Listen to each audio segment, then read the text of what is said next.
Do you feel you were born for more?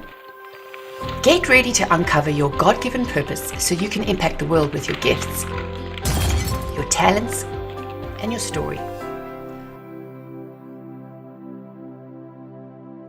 Welcome to our Purpose Power Summit. I'm your host, Mimika Cooney, and today's guest is going to share how your brokenness unlocks your breakthrough. Shellie M. Saunders writes Christian-based empowerment fiction that reaches readers in their broken places. Sending a reminder of God's restorative power, her edgy writing incorporates storylines that reach people right where they are. She earned a master's degree in written communication and works as a technical writer. When Shellie's corporate writing career blossomed, she was determined to fulfill her dream of becoming a novelist, but a quick rise on the corporate ladder and 2 stress-related medical diagnoses left her struggling to finalize her manuscript. She then experienced pregnancy complications and her baby girl arrived 16 weeks early. As Shellie has dealt with her own battles, her writing and her faith have evolved. Broken Vessels was born from the desire to tell a story of overcoming adversity. So welcome, Shellie. Welcome to the summit. I'm so excited to have you on the show today. Thank you. I'm so excited to be here. Well, Shellie and I have had the great opportunity to work together, and I had the opportunity to take her headshot photos and tell her story in a video. So I know her great story, but before we get into the content she's going to share, she's going to give you a bit of her backstory as well of how she got to doing what she is doing today. So go ahead and tell everybody. I was an only child with a vivid imagination. I often had to make my own fun just to keep from being bored. So I explored many creative options, whether it was making clothes from our Barbie dolls or making mud pies outside, racing the boys down the street. I was always trying to do something to explore my creativity. But I was really able to hone in on it in middle school when I had a teacher who was very eccentric, by the way. She had big hair and loved colors and tight dresses and heels. And she loved Dr. Zhivago and West Side Story, which I will always remember about her. But one day she pulled me to the side and she said, you need to test for this high school AP English class. When you are ready to go to high school, I think that you should be in the class. And I did test and I got in, and lo and behold, that started my path toward really deciding that I wanted to pursue writing as a career. When I got to college, I think I kind of had a nonsensical idea of what a writing career would look like. I thought that I would get a job at something like Essence Magazine and then write some books and tour. And what happened is I ended up as a technical writer, which is the least creative type of writing that somebody can do. And I moved on from technical writing. I do a different type of writing, but I've always been involved in corporate writing. And to kind of keep my creativity flowing, I did freelance writing for quite a while. And then I was also writing my book because that was a passion that I knew I still wanted to pursue. So as you mentioned in my intro, I had a lot of things that came into place when it came to trying to finish the book. So as you mentioned, I faced a number of things that were challenges along the way. Not only did my parents divorce, but my best friend lost her battle with cancer. I was working basically 2 jobs and trying to write at night and on weekends. And I ended up developing some stress-related illnesses. The thing that kept me going is that I knew that I had a story to tell. And I felt that each roadblock that I hit was kind of proof that I was supposed to continue doing this. And when I finally finished the manuscript, I had it edited and I started going down the traditional path for publication. And I found it to not only be overwhelming, but I just couldn't seem to break through. Nobody knew me. I didn't have any connections. I just had this passion and I could only get so far.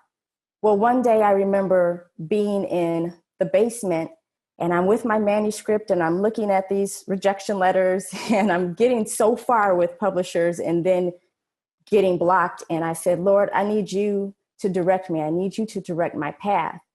And he gave me something that I was not anticipating, something I had not even considered, and that's self-publishing. Now, Mimika, I have to remind you, this was like 2007. Self-publishing at that time was not something that was really embraced. It wasn't something that people thought of as, kind of a fight the system type thing. It was kind of what a lot of people did in order to publish a book, because the reputation was that they were not good enough to get picked up by a traditional publisher. I don't mean any offense by that. It's just kind of how It's it how it was was, right? perceived. Traditional publishing was the way. Like if you didn't get a traditional publishing deal, it was almost like, oh, well, this isn't really a real thing. But things have Exactly. changed now, right? I mean, And and this things is what's great is anybody who wants to write can now, because of the accessibility of getting it online, that there are no stigmas attached. The fact that you can actually get your idea right is just awesome. Exactly. So, so obviously, God knows more than we do.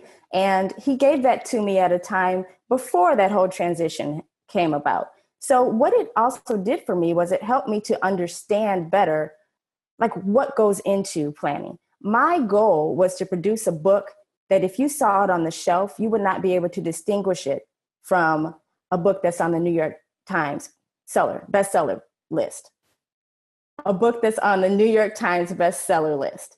So I made sure I had an editor. I went through several cycles of editing. Even though I'm a writer, I know that there is a great benefit in having an editor and a proofreader. I hired designers for the cover. It wasn't something that I just went into and said, oh, it doesn't matter, I don't have the money. No, I made the sacrifice and I included all those things in the services. So when I was finally ready to finish is when I hit the biggest roadblock that you are familiar with. It's when my husband and I were blessed to become pregnant, and we actually built in this timeline. It happened quicker than we anticipated. And she was already a miracle baby because I had had a doctor who said it would be a miracle that I'd even get pregnant. And so I said, well, I serve a God who's still in the miracle business. And lo and behold, less than 9 months later, I was pregnant.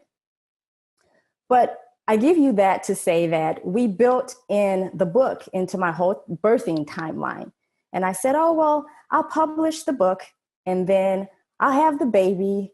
Well, actually, let me stop. I'll publish the book, then I'll promote the book, and then I'll have the baby. And I thought that there was this neat little smooth timeline, a happy path. And it totally didn't happen that way. I started having complications just after my first trimester, and I ended up on bed rest at 19 weeks. And at 23 weeks, I was in the hospital. A week later, I was giving birth to a baby girl who was just 1 pound and 9 ounces. Her pillow. Well, that totally rocked your world, right? Not what you were Totally. planning and not what were you expecting. Not at all. Her pillow was actually a swab of cotton. She was so small. And I can't explain to anybody who hasn't seen the NICU world, there's no preparation for it. There's a natural bonding experience that mothers expect that is hindered when your baby is in an incubator. So I did whatever I could not to let that interfere with our bonding and our relationship. I made being at the hospital with my daughter my not only 9 to 5 job, I'd be there for 10 hours out of a day. And I made it a point to connect with her through singing, through talking to her, to reading. And one of the things that really got me through is she had a whiteboard on her room. Now, in the hospital, the tiniest babies, the ones who are the sickest, the ones who need most care, are in the F wing in this particular hospital. And the wings go all the way backwards to A. A is closest to the door. We were furthest away from the door. And psychologically, you had to prepare for each step of that. How do we get closer to the door? And I wrote Jeremiah 29:11 on the whiteboard in her room. For I know the plans I have for you, says the Lord, plans to prosper and not harm you, plans for a hope and a future. And that was something that my husband and I held on to. And every time there was a setback, because one of the things I'll never forget is one of the nurses there, who was a leader, told me from the first day, for every 2 steps you take forward, you're going to have 1 back. And, I kind of said, okay. And I didn't really realize until that would happen. She would have great days, and then you'd go home and they'd be calling, I don't want to alarm you, but this happened. And we spent 93 days in that environment. And my faith was tested so much that I can never say, I thought that I had faith before having that experience, but that was such a test that there were days where it's hard to see beyond your circumstances. You know what God has told you, but it just becomes difficult. And I've shared this with you before, but I remember her having a very bad day. We all had a very bad day. She had a surgery and had come out of the surgery and didn't wake up for 3 days. And when she woke up, she had to go back on a ventilator. And I was just so distraught by it because I was there as everything was happening. And they literally had to take her out of my arms, and all the nurses came to attend to her. And my husband said, I said, I can't even pray right now. And he said, just call on the name of Jesus. And it just reminds me that when you don't have the strength, there's still something you can do. If you just call on his name, he'll be your help. And I think that really helped me in preparing to write about adversity and overcoming it, that God was preparing me. I didn't realize it then, to be able to encourage somebody else. Have you ever heard someone say that Christians are like tea bags? Yeah, they get stronger with the water, the hotter the water, right? Exactly. And you don't know what they're made of until you add the hot water. And apparently that was that was God's way of showing not only me what I was made of, but people around me, and for us to be a witness to others. So that's definitely like a huge a faith test, right? And you kind of think, especially when you're in the circumstances, it's so hard to see out of it when all you want to do is get out of the circumstance. And it's like, why, God, is this happening? And it's only in hindsight we can look back to that. But I love how you'll be able to share that even throughout that all, you knew just to call on the name of the Lord, rely on the scriptures, that even when you felt your weakest, you didn't even know how to pray. It's just, that's when I think God carries us and just says, listen, I'm here for you. You don't have to do this on your own, especially like you and I are similar in that we I have our plans. And when our plans don't go according to plan, it's really frustrating. But this is, I think what God does is he works through those circumstances. And what I admire about your story is that even though you were thrown these obstacles and totally threw everything off, you didn't give up on your dream, of being able to continue that. But continue the story and tell us about how it all ended up, because we know what you're doing now is a result of all that went on then. So after she came home, the focus was on her the focus is always on your child, right? But the focus was really on her and her health, and just kind of getting her up to speed as to where she should be developmentally for about a year. And she came home, and, we went through all the things with the doctor visits and whatnot. And once I finally felt that she was stable enough, and I was back to work and everything was kind of going the way that you might expect it to go, I got back into the book and I did another editing, and I self-published it in 2013. So after I published Broken Vessels, I went into kind of a rebirth, if you will, in understanding what type of writing that I was offering and what my purpose was within my writing. And that is to be a Christian-based empowerment fiction author. Essentially what that means is that I write make-believe stories that reach very real broken places in people. I think there are a lot of people who are trying to heal from things that they don't talk about, and I'm here to give them a voice. I don't do what I would consider typical Christian fiction, because one of the things that I like to do is touch on topics that are sometimes off limits.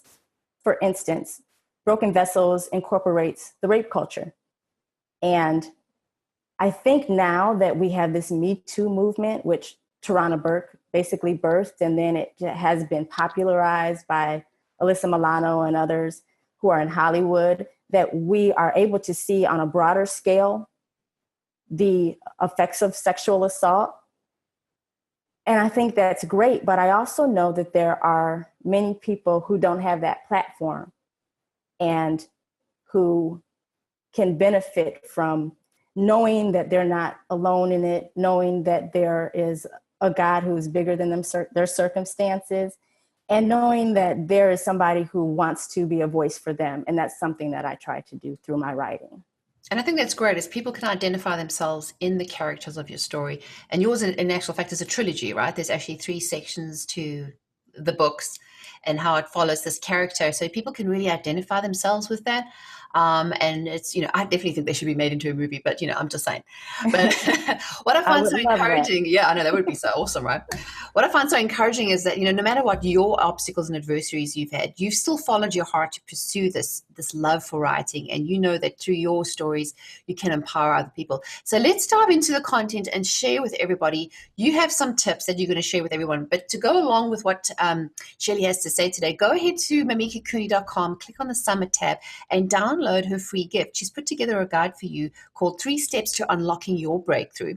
So we're going to go through all of that. So let's dive into what's your first tip that you have for everybody? My first tip is to see God as bigger than your circumstances.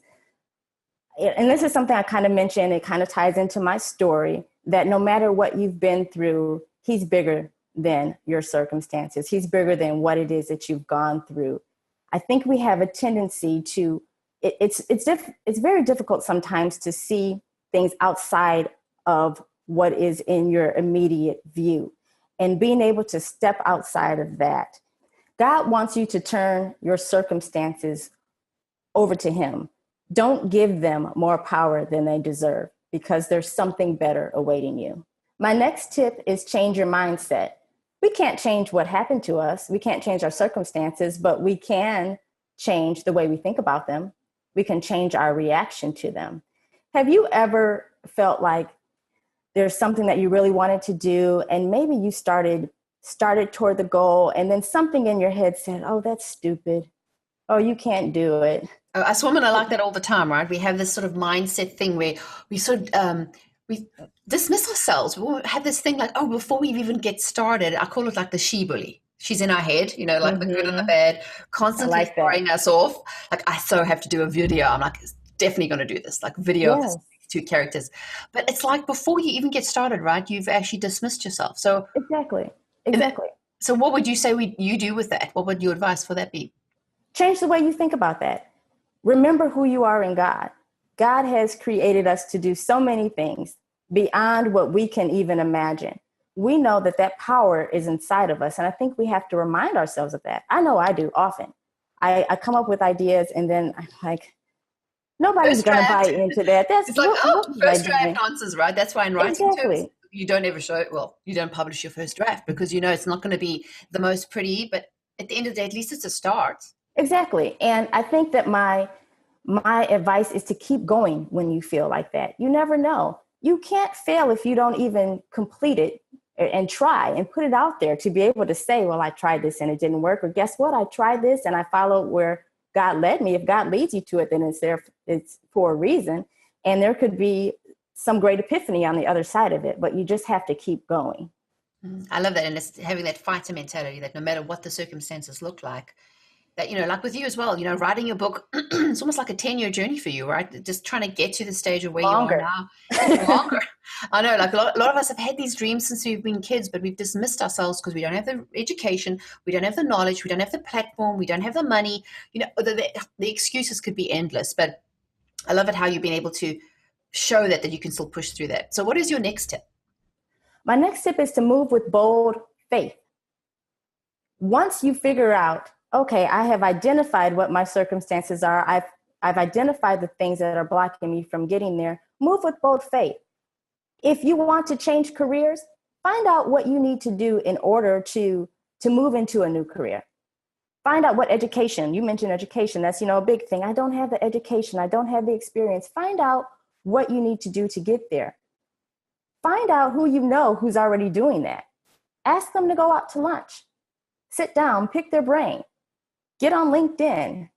See who else is doing these things. Find out what articles there are, what's breaking in the industry. What are your transferable skills? If it's something else that you want to do, maybe your Maybe you're looking for a breakthrough in your finances. Sit down. Don't be ashamed of the debt that you've accumulated. Write it all out. Write out what your vision is. Where do I want to be? And then you have to have a plan to get to your goals. But the boldness comes in believing that you can get there. If I can share a quick story, this one is not about me, but it's about my husband. My husband lost his job in the 2008 economic, I'll call it an implosion. And it was 6 months before we got married. He really wanted a job that was something that seemed so far out of reach for him. One of the things that they required is that you couldn't have more than, I think it was $3,000 of bad debt. Well, when he lost his job, he lost his income.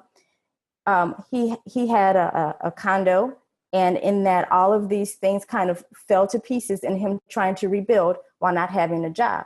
He had more than $3,000 in debt, but he prayed and he believed that he was going to get this job. And Mimika, I admit, for a while, I said, you were like, oh, I don't know, this is asking a little much, right? Maybe you should look at something else. But, I wanted to support him. And lo and behold, a few months later, somebody called him and said, I don't know how, but you've been approved. Wow. you have been approved through this portion of the application, and you got the job. And he started in a job that was significantly, his income was almost cut in half, but he wanted this job so badly, Mimika, that now he's thriving. He has doubled his income from when he first began, because like I said, he took a massive pay cut. And it's nothing else but God. So I say that to say, move with bold faith. If this is what you want and you believe it, and you believe that that's where God is directing you, don't give up on it. Write it down. Right? Exactly. Kind of like taking those steps of action. Like if he didn't apply, he could have dismissed himself. Oh, well, I don't have this and not even tried. And I love how the fact is he actually just put the application in a step of faith. So it's the same thing, whether someone's writing a book or starting a career, just take those first few steps. And then that's where I think God shows up the most, wouldn't you say? Because once we take that first step, then he can multiply what we've taken. But if we just stay stuck, we're not going anywhere. Exactly. Well, if you've enjoyed what Shellie's had to share today, make sure you go and download her guide accompanying what she's talked about today. So go to mimikacooney.com and click on the Summit tab. We would love for you to be able to work around with. And if you've enjoyed what she's had to share, go ahead and share it with your friends. I'm sure there's somebody else who needs that encouragement today. So go and click those links and the buttons below and to the side of the video. Or if you've been forwarded an email, make sure you go and sign up to our list to get all the free goodies we're offering in our Summit series, because the content is just beyond awesome what everyone has kindly donated and put together. But tell everyone, what is the best place to get in touch with you if they want to connect with you online? ShelliemSaunders.com. That's Shellie, ShelliEm, Saunders, SAUNDERS.com. Yep. They can go there. They can download the first 3 chapters of my book for free and sign up for my newsletter, and they'll get lots of great tips from me. Exactly. And it's definitely one of those things that you can read with great encouragement and learn a lot from what Shellie's had to do. And definitely reach out to her online, find her on Instagram and Facebook. Which is your favorite platform?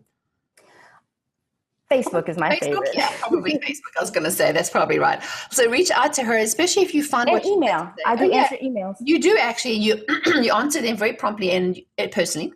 So that's what I love about is being able to make that connection. Like if you've really felt what Shellie had to say resonated with you, reach out to her. Let us know. And if you've had any aha moments or any great wins, let us know. We would love to be able to hear from you. Add your comments below the video. We would like to stand with you and help celebrate your wins with you, because I think that's what's important, is taking action and not just like thinking this is great stuff to hear, but you do nothing about it.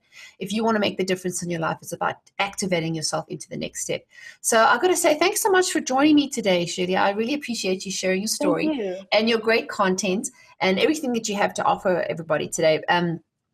So if you haven't yet done that, go and download that today. You're going to love how great it looks, and you can print it out and make some notes.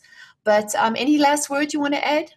I thank you for the opportunity. I cannot wait to see what the other panelists have to say. And I just invite anybody who's watching to reach out to me. I'd love to hear your own story. That would be awesome. Definitely. So go ahead and do that. But I'm going to say thanks everyone for joining us today on another episode of the Summit series. Until next time, take care. Become a partner and join the Mimika TV family today.